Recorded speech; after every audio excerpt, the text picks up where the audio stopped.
கன்னியாகுமரி மாவட்டம் நாகர்கோவிலில் உள்ள மாவட்ட ஆட்சியர் அலுவலகத்தில் நடைபெற்ற விவசாயிகள் குறைத்திருக்கும் நாள் கூட்டத்தில் ஏராளமான விவசாயிகள் தங்கள் பிரச்சினை குறித்து ஆட்சியரிடம் மனு அளித்தனர்.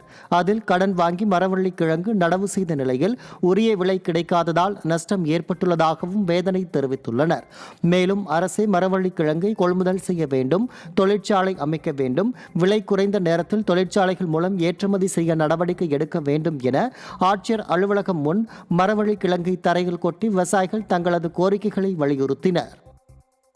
மரவள்ளி கிழங்கு நான் இந்த வாட்டி 2025 லாஸ்ட் டிசம்பர் மாசம் 1 லட்சம் ரூபாய் விவசாய கூட்டுறவு கடன் வாங்கி நடவு செய்தேன். ஆனா இன்னைக்கு நிலவரம் அதை விற்பனை செய்யவே முடியல, சந்தைப்படுத்தவே முடியல. எனக்கு தோட்டத்துல 1 ஏக்கர் விவசாய மரவள்ளி கிழங்கு இருக்குது.